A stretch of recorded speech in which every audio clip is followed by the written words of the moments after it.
যতদিন পর্যন্ত এই ধর্ষকদের জন্য কোরআন বর্ণিত সর্বোচ্চ শাস্তি মৃত্যুদণ্ড যতদিন পর্যন্ত বাস্তবায়ন না হবে, যারা ফাসাদ ফিল আরদ করছে, এই শাস্তি যতক্ষণ পর্যন্ত বাস্তবায়ন না হবে, চরম শাস্তি দেওয়া না হবে, এবং বিচারের যত ফাঁক ফোকর আছে এগুলো যতদিন বন্ধ করা না হবে ততদিন পর্যন্ত আসলে এগুলো বন্ধ হবে না। আমরা কখনো কাঁদবো, কিছুদিন কান্নাকাটি করি, আবার থেমে যাব।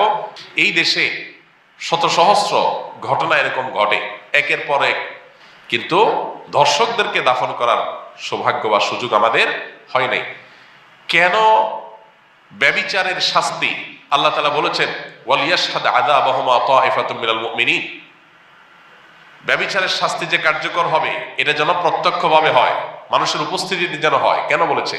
কারণ মাকাসিদুশ শরিয়া বা শরিয়ার উদ্দেশ্যই হলো মানুষের জীবন, সম্পদ, ঈমান, মানুষের পরিবার, এই সব কিছুর হেফাজত এবং সংরক্ষণ। এই জন্যই শরিয়ত এসেছে। এই জন্য যেই অপরাধের শাস্তি প্রত্যক্ষ হলে সমাজ সোজা হয়ে যাবে, অপরাধীরা সোজা হয়ে যাবে, সেটাকে প্রত্যক্ষ করতে বলেছে শরিয়ত।